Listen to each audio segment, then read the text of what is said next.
Guys, hi. I've not been on in like a million years, and I'm gracing your presence here this evening.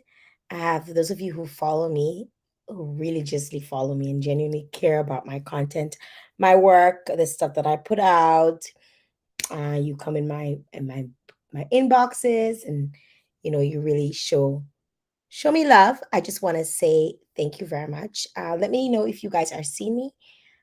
Those of you who are coming on the live right now, just drop a note. Let me know that you're there. Just gonna wait a little bit. We just launched um short film. I'll tell you a little bit about it and the process and all of that stuff. But just want to find out if you guys are seeing me, and you guys can drop your name. Let me know. Hey, Jael, me there, me there. Yeah, I'm here. I'm tuned in. I'm connected. I'm here for this. So just drop a note. I just wanted to say, thank you to those of you who tuned in. I know a lot of people will probably go back and look at the video in its entirety. Some people tuned in, but we know it's the time, sometimes the time of day, people are all over the place. But I'm happy for the soft launch because I know a lot of folks will go back on and check it out and interact with the video and comment and let us know if you learned something new, if you didn't know. I just wanted to kind of, shout out everyone. Hi, Christine. Okay, I see y'all. I was wondering, like, y'all people seeing me now? Like, I was wondering, like, people where you did, like, what I go on? Like, what's going on? Right? I'm like, am I on? Am I? It's a silent night, so you're not accustomed to me not y'all have gotten accustomed to me not being online anymore. So y'all just probably checking it's a hoax. Jail not really online.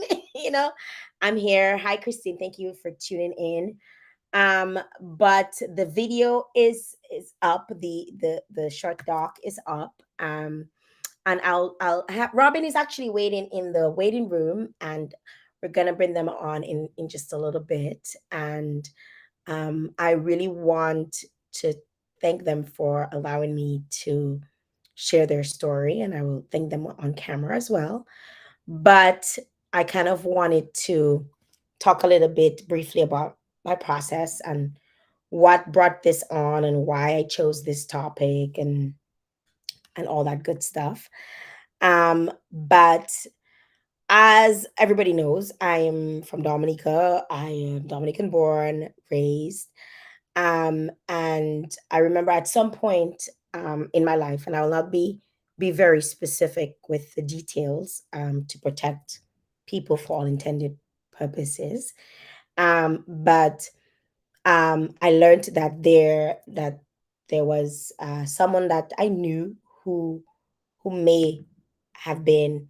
It was never really confirmed, but they may have been intersex. And I mean, we have this term back home, we call it hermaphrodite, and people who are born either with two sex or and raised differently. And I've always like been curious about this, but it never really dawned on me that I would have actually interacted with someone who could be so open and so willing to talk about themselves. And I met Robin about 2.5 years ago. I was in my second year of university and doing a paper on transgenerational trauma as a result of racism, and I did a call out for folks to jump on and share their story with me. And Robin was one of the few people who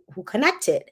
And we had a nice little interview. I think at the time I must have been in Dominic. I can't remember exactly where I was, but we had a nice little interview. We spoke, and I did say to them, "Hey, I would like to stay in touch. Can I keep your number and all of that?" They were like, "Sure, whatever." So fast track, I am now doing a master's program. I have one of my electives was actually doing a documentary, and I was like, oh my god, like what I get myself into, you know. I'm completely screwed because it's a pandemic, and how am I going to videotape someone on, like, so many things were going through my brain as to how this could be feasible and how this could work. And I reached out to Robin, and Robin's like, well, guess what, JL, I'm not in Toronto. I'm 5 hours across Canada. And I'm like, just my luck. I am not going to be able to get this person. I spoke to my prof, and my prof was like, Jael, why don't you do this with what you have? Make do with what you have. And I reached back out to Robin. As a matter of fact, Robin was helping me to find someone to replace them, because I really wanted somebody in the community. And those of you who know me very well, you know I am all about advocacy for, especially groups who may be vilified, or may have be discriminated against, minority groups. This is my beat. My beat is culture, race, gender. That is really what I like to focus on. That is really what my passion is kind of driven towards, right? And I've always wanted to get to be able to understand the trans community, for many reasons, because I feel, a lot of times we can be ignorant about certain things, but I'm like, a part of me, like, I don't know if you guys saw Paris is Burning, if you ever saw that documentary, or if you even watch Pose, which is like a show on Netflix. To me, I was like, why would somebody in their right mind, so to speak, think that they want to leave their home and go out to and come out as a different, to me it just did not make any sense. And I'm like, if people are willing to sacrifice family and loved ones, and even like a roof over their head, to be themselves, that takes a lot of guts, that takes a lot of courage, like that takes a lot of boyo, like we say in Dominica. It's just, it's crazy that somebody would, and there are millions of people in the world, who share these experiences, who have, they want to identify how they want to identify, and we as a community, we decide where we want to put them in what bracket. So I wanted to kind of talk to Robin, and Robin's gonna come on and tell us a little bit about themselves. And as you see today, I have my pronouns on, and a lot of people have actually, when I communicate with people in Dominica, especially, they always ask me, Jael, what is that she her next to your name? Um, and it's my way of, I may have saying that that's how I identify. So for the purpose of this broadcast, I will keep up my pronouns, and Robin will talk a little bit to us about pronouns and all of these things. We gotta get schooled, okay, people? You ready to get schooled? Because Robin is here, and I am so excited to be able to share this space and with them. And I want, as I always say on every single live that I do, please be respectful of my guests. You don't want no trouble with me. You know, well, y'all know the business already, right? So just be respectful of my guests. If you have a question, we will be. This is a question and answer. I'm legit going to be asking 4, 5 questions tops, and then it's left to you. So if you have any questions, I encourage you to shoot early o'clock so we can get the questions out of the way, because we don't have much time. We're not staying here for more than 20 minutes. We just want to get this in and out. And I just really want to give a warm welcome to the star of my doc. I'd like to say my friend. Am I okay to say my friend, Robin? My friend, Robin, who is joining me. Hi, Robin. Hi, how are you How are doing? you? I'm good. I'm good. Okay, I'm having a little issue hearing you. Is it, just put up your volume a little bit? Okay, can you hear me? Yes, I can hear you. Okay, I can hear nice. you. How are you today? I'm doing well. Thank you. Thank you for having me. It's weird watching uh the documentary, but we're good. Yeah. How was it? I'm glad you open up the conversation. What was it like seeing yourself on a screen now? And Well, I mean, seeing myself on the screen is kind of my full-time job because I do music videos. Um, hearing myself talk, that's different. What about it was different? Um, it's rarer, I guess. It's also like all of that was shot in what, January or February, so it's kind Mhm. of I've had time to forget what I've said. I'm like, oh, is that true? First of all, I want to thank you very much for being so gracious with your time and your life. Like you opened up to me in ways I'm sure probably it's hard for a lot of people to open up to complete strangers, because at the time when we met, we were complete strangers, right? And first of all, I'm curious to know, why did you agree to do this documentary?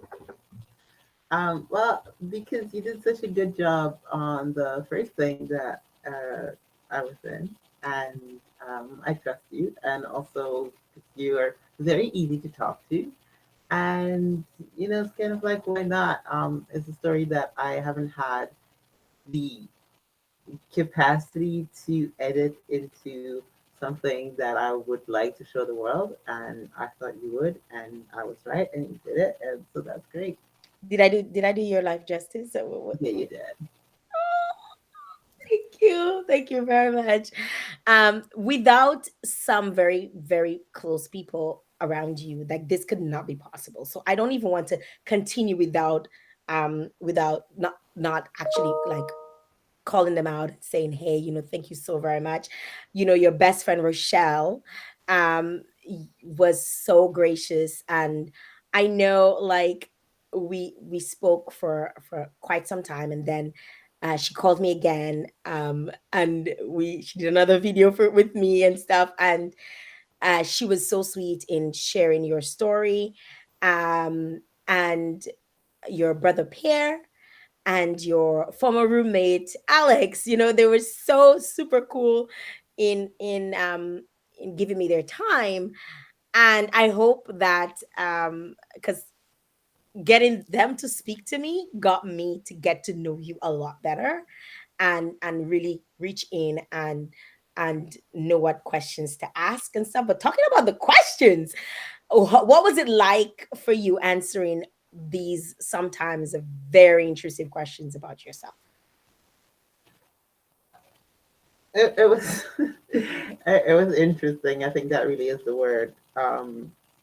Like, those weren't questions that I ever really had to ask myself, I guess. I mean, maybe some of them were, but it's kind of like, that's my life and I've just lived it, and I don't always take the time to like reflect on it. So I think Mhm. it was really good, like, just for that. You know?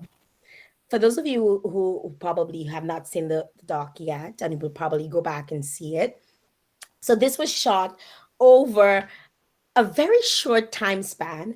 However, because of COVID and the fact that we could not be in the same place, in the same space, a lot of it was done with Robin on their phone, their iPhone. So a lot of it was done at 3 o'clock in the morning and at some mad sketch times, because um it was just the timing and getting the Robin to we feel comfortable about answering some of the questions. A huge part of that had to be because a lot of the questions were in as much as they were, some of them, as I say, were intrusive. Some of them were like what the hell, like I would be like, what the hell are you asking me that question for, like what is.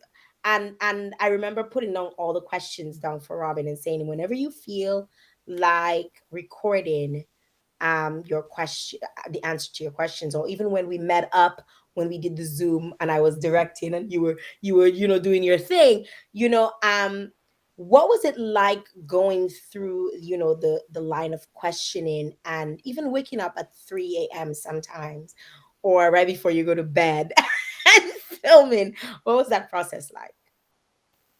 Well, I think it required a lot of trust in you that you were gonna be able to string all of my answers into some narrative that makes sense. But also, like I'm the kind of person who will just like come up with the answer to anything at the most uh unfortunate times. Mm. So like 5 hours later, I'm like, oh yeah, that's the thing I wanted to talk to this person that I started texting them for, and then we got distracted. So Mhm. I feel like the process of filming a documentary worked really well with how I'm always kind of acting. Fantastic. I'm glad that you enjoyed. You enjoyed every single moment of it, even though some of it was kind of tough. Some of the questions were tough. I kind of want to touch a little bit on your life because a huge part of doing this documentary was centered around finding out as a 15-year-old that what you were raised or how you were raised is not actually what you are altogether. Can you explain that to us on how you felt and what was going through your mind when you found out? Because I'm sure there are a lot of people who are possibly in your same situation, and they just, I mean, when they find out, it's gonna be like, whoa, like, because you say, I remember in the part in the film, you say, um I thought when I got to like 13, 15, 12, 13, everybody was like, I have no, what's going on with your boobs, And that's when you really realize, after going to the doctor that, oh, I'm not functioning like how you want me to function or how you expect me to function. What was going on with you then? Yeah, so like my experience was really kind of just medical, I guess. Everyone around me thought the best thing to do was to just like give me hormones so I'd develop as a girl and like that'd be fine. And no one even took the time to relate how being intersex can interact with someone's gender identity. Uh, so that's kind of like a few years later. No, like yeah, I guess 2 years later that I did the research on my own and like learned that people can be non-binary, even though like I was trying to say that and I just didn't have the language at the time. Um, that's Can you kind of explain that to us? Like those of us who are absolutely ignorant and do not even understand. What do you mean by, like not having a gender? Like what does that mean? yeah, for sure. So gender is a societal role that people play. So that's like most of the time people think of gender as the way that people present themselves. So women wear dresses and men wear suits. It's the like most basic, outdated kind of Western civilization understanding of gender. And of course, um, even just thinking about like this fashion aspect is going to be different from country to country. It's going to be different from generation to generation. Um, Mhm. so it's easy to see how even in a binary, in a two gender system, society, the expectations that people put on both of these categories of people evolves through time. Um, so, for example, the idea of women having children or how many children they have and if they would join the workforce or not are all things that have like really changed in the past even 100 years in probably all the countries on earth. Um, but not every society has only two genders. A lot of societies have more than two. And at currently the kind of Western world third gender um, umbrella is kind of like this non-binary idea, and that encompasses all the people who decide to not uh, lead their lives in ways that correspond with the stereotypes of what a man or a woman should do or sound or sound like or look like. Why is that important for you? Why is my gender important for me? Why is it important for you to not identify? Because in the film you mentioned, that you had to change your gender marker on your driver's license and everything else. Why was it so important for you to go through that process? Well, probably for the visibility is a big part. So that I can actually like live the life I want to live and not have it be questioned at every move. Because even just having a certain gender marker uh, on my ID and trying to get into a nightclub. Um, there's nightclubs that are going to charge different cover charges depending on, That is so true. You know, I never thought about that. That is so true. Girls Yeah, get it free. Girls get it free before 10. How does that yeah. work with you, Robin? Well, I don't want to get in free and I don't want to pay $10. You're gonna have to figure it out. And I want to like make people uncomfortable. Not uncomfortable, but yeah, I don't want to have to pull myself into one of the boxes for other people's convenience. So for you, I mean, a few people are messaging in the group and saying, they're enjoying the question, learning so much. For me, this was a completely new experience, learning experience. A few times, I probably misgendered Robin, and I'm sure they probably said like, "There goes jail again." But I kept apologizing, and they were so gracious in kind of making me understand that I know that you mean well, and I know that you're not trying your best to not understand me. You're actually doing the opposite, trying your best to understand what's going on. And then again, you don't have to completely understand me because that's not your business to do, right?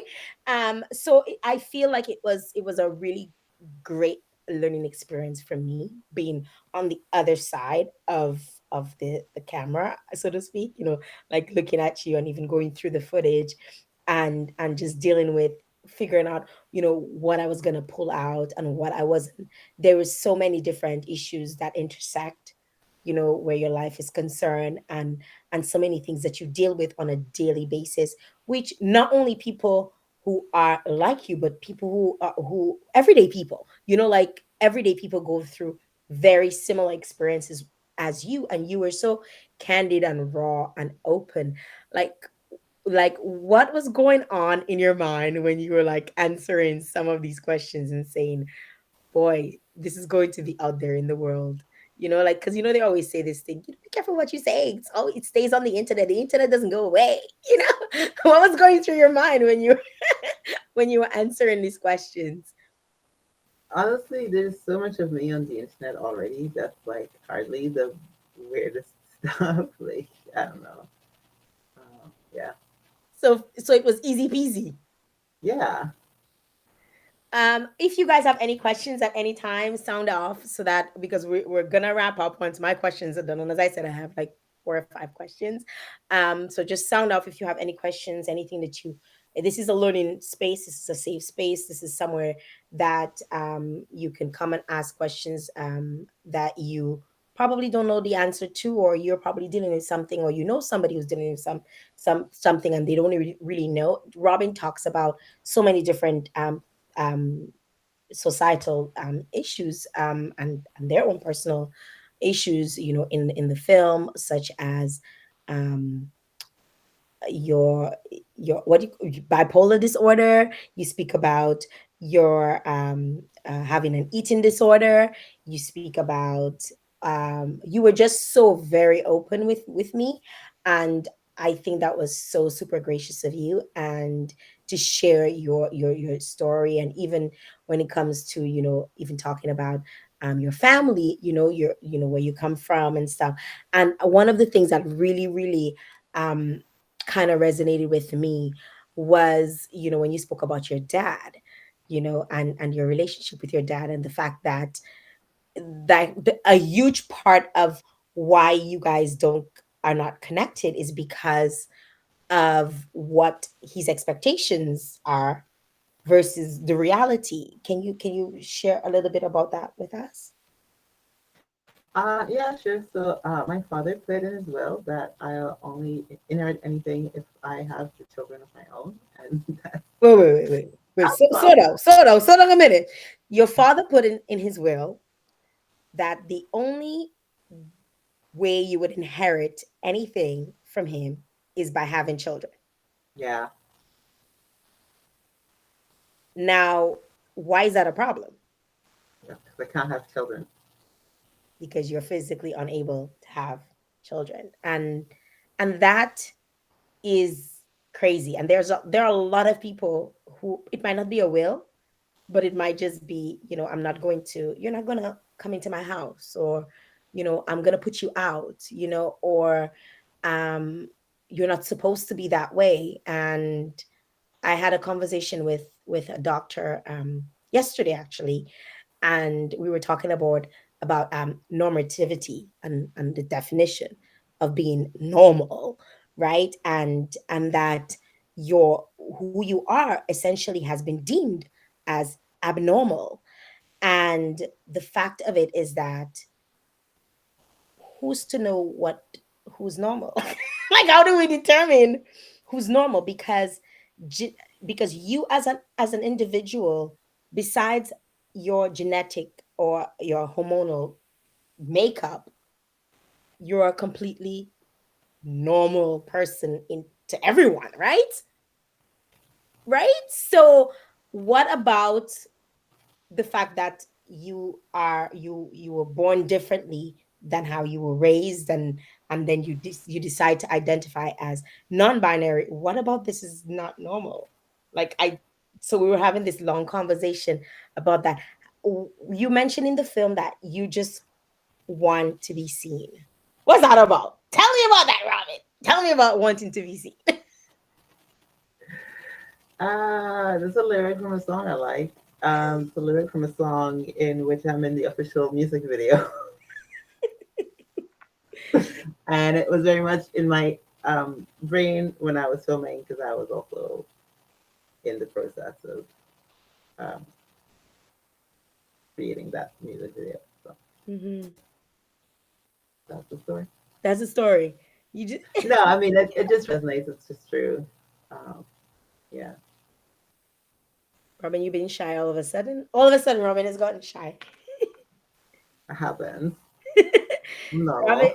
Robin, I'm so grateful to you and to everyone who played a part in this short film. This was my very, very, very, very first film. Congratulations. So you plucked my cherry. You plucked my cherry. So I am so super appreciative of you for sharing your story. My final question before we wrap up, I want you to, if you could break down for us, a lot of folks might be wondering, why do I constantly keep referring to you as they? And where does that come into the non-binary aspect? And why is it they and why not anything else? If you can. I mean, they is just a classic English pronoun that refers to third person. So I I don't have an English major, so What is degree your major? mathematics. Uh, I guess I'm a writer, but yeah, whatever. And it's pretty convenient and just you to refer to any person that is not the person you're talking to yourself, and you can say they. And that's like Shakespeare uses it, so it's perfectly fine. And it's my it's the main pronoun people use to about me. I like it, and it feels comfortable and true, and that's the whole story. Rowan, thank you again. Thank you for sharing. I want to encourage you guys, if you have not seen the film yet, you could go check it out, share it with a friend. Hopefully you learned something, because this was a learning process for me, and I hope that you got to learn something out of it. Robin, thank you for even showing up, you know, on That's on, on my pleasure. platform, and having this short interview with me. You really changed my life in ways that you would probably never know. I learned so much from you. I mean, even sometimes I still stumble with pronouns, but I understood why it's so very important to not misidentify people, because you don't know how people um, want to be identified as, or how they want to be called. I used to write, sign my name, Jael Joseph at the bottom of everything, and people would see Joel, so people would always go, you know, hi, Mr. Joel, like every time I got this all the time, hi, Miss, or hi, Mr. Joseph. And since I actually started putting she and her next to my name, people think twice. And now they're like, oh, it's a JL. Oh, a J. And then they don't miss identify my pronouns and give me all these different pronouns. So thank you for teaching me so much about who you are, about your community, about how you live, and opening up your life to me and to your friends and family who were so gracious in sharing your all your little stories with me. I want to say thank you very much, and everyone who assisted me. I want to big up Norris, who helped me. Norris got some mad editing skills. Or Norris was like, "No, jail. This would look better like this." Thank you very much, Norris, and my professor Christine Brown, and everybody else who played a part in making this happen. My family, my friends, Robin. You're the best. I know we're gonna be. I'm coming to a drag show. So the next time you're in town, we dragging, right? We dragging, right? I'm coming to a drag show, the next one, and I am so happy to have met you. And thank you again for sharing your stories. And guys, until next time, I don't know when that is because I've kind of ghosted my platform, making live appearances on my platform. But thank you for coming on, every single one of you who did. And make sure you share the live, make sure you share. And if you have not seen the doc, go ahead and check it out and share it with a friend. Robin, thanks again. Thank you so much, and congratulations on your first movie. And here's to many more. Thank you very much. Bye. Goodbye.